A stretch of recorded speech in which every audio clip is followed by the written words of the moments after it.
Okay, so this is your third lesson of the week.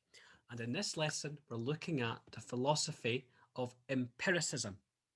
So, empiricism is very different to rationalism because empiricists deny the existence of innate ideas, which are these ideas which, remember, are ingrained in our heads from birth. And this is something that Leibniz in the last lesson sought to justify. Empiricists do not believe that we come to know things through reason. We come to know things through experience only. So, in this lesson, your title is Empiricism. Your learning intentions are to know what's meant by the term empiricism and to understand the arguments of John Locke and David Hume. Now, I have mentioned David Hume a few times previously in our study of this unit. He was the second philosopher that we had to study in detail before the SQA made changes to the philosophy course back in September. So I've elected for us to study Descartes instead of Hume.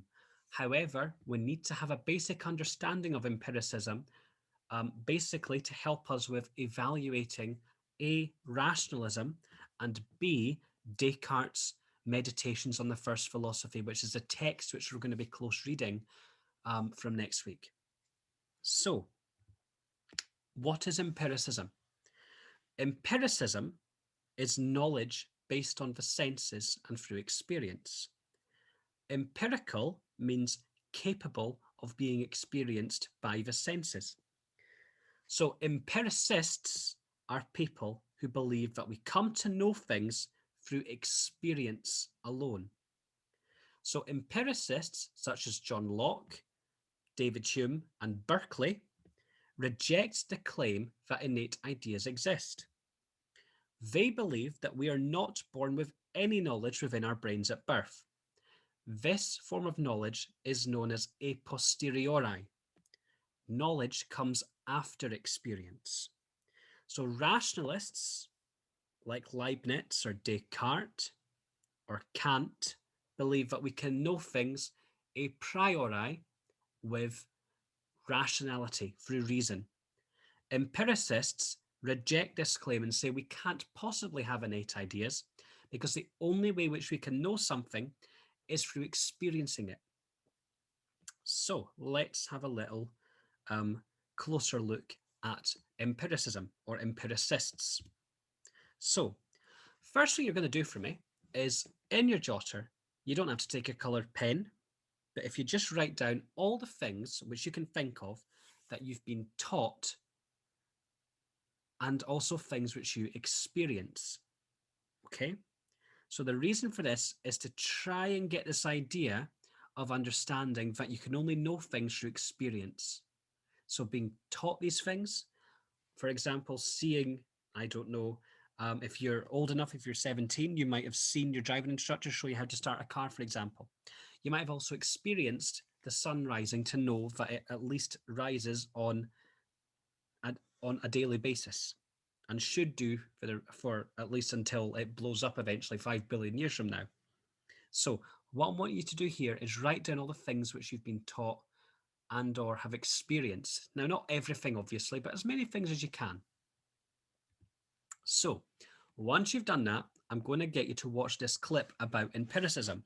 And I just want you to take some notes, particularly about John Locke and empiricism. Not so much Berkeley. You don't really need to worry about Berkeley, but Locke and empiricism. So if you take notes on these from this video clip, that would be great. So what you're going to do now is you're going to do some work on John Locke.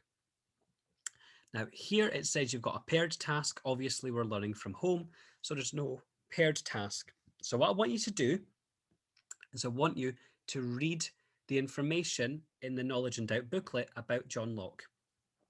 And I want you to highlight key information. On the next slide is information about John Locke for you, which summarizes that page. So here are some John Locke notes. So Locke denies that innate ideas exist because if they did, we'd all have the same ideas, and we clearly don't. When we think about things like morality or God, these kinds of things, many of us have got, or in fact, all of us just about have got different opinions and ideas about these things. So what Locke basically asks is, if there are innate ideas about God and morality, for example, then why do we have different ideas about them? If we've got different ideas about them, then surely they can't be innate, because if they were innate, we'd all agree on it. Locke states that we are all tabula rasa, blank slates. It is through our experiences we gain knowledge, and our blank slate minds create knowledge. As we learn through experience, we write knowledge on our blank slates. In other words, all knowledge arises from experience. National 5, pay close attention to that idea of tabula rasa. Basically, we are almost like a whiteboard, yeah, for a modern example. Until I write on there, yeah, which represents the knowledge, we don't have anything. Only through experience can we begin to start to write on the slate or the whiteboard and say we can know something. This is what John Locke believes about knowledge.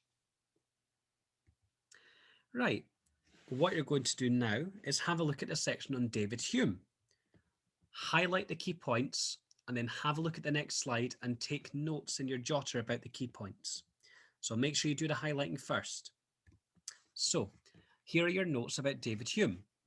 Hume claims that it isn't possible to have knowledge without experience, so a posteriori.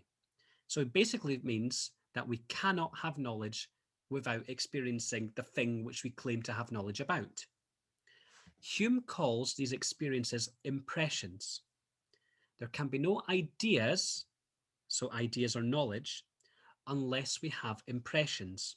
So if we don't experience something, which Hume calls an impression, then we cannot have an idea about it. Innate ideas do not exist because all knowledge which we have is based on experiences through the senses, not through innate ideas. So this is what David Hume believes, or believed. He's been dead for about 400 years now. So I now want you to take down these strengths of empiricism. I'll explain them to you, but I want you to write these down in your jotter. So empiricism is simpler. Compared to empiricism, innate knowledge is unobservable and inefficacious. That is, it doesn't do anything. The knowledge might sit there, never being used. Whereas we use our empiricistic knowledge all the time. We make judgments based on our senses. If it's cold outside, my brain tells me to put a coat on. With rationalism and this idea of innate ideas, sometimes these ideas that we have will never, ever, ever be revealed to us because we just don't go through the process of reasoning to get to those ideas. For empiricism, we use this knowledge all the time. We take in ideas about temperature, about how other people are making us feel, and we react based on that. Another strength of empiricism is colours. How would you know what the colour blue looks like if you were born blind? The only way to come to have the idea of blue is to experience it with your senses. Final strength, imagination and experience. How can we get the idea of a perfect triangle? We can see the difference after experiencing a crooked and correct triangles. We use our imagination to straighten out what is crooked and see what perfect triangularity is. So again, we have to understand the form of a triangle by seeing an imperfect one and a perfect one, maybe one that's got, maybe the lines aren't connected, for example. And only based on our experience of these two different things can we come to the idea of what a good triangle looks like. How many times have you drawn a triangle and you thought that doesn't look right? It's maybe a little bit slanted on one side. Through our experience of that kind of perfect triangle, we know that it's a perfect triangle. So again, our experience tells us if something is the case or not. So pause the video and have a wee look at these differences between rationalism and empiricism. It'll hopefully give you a good summary of the two. And now what I want you to do is to complete activities 14, 15, and 16 in your booklets. Again, either type them up or send a picture of them to basically serve as evidence that you've done this lesson. If you've got any questions about the topics that we're studying in this unit so far, do get in contact with me. It's quite difficult to understand some of this stuff. I understand that. So just give me an email and I'm happy to get back to you as soon as I can. So next week, we're starting our study of Rene Descartes. So I'll see you in the next series of lessons. Hopefully you'll all be as keen as you are already. See you next week for now. Bye for now.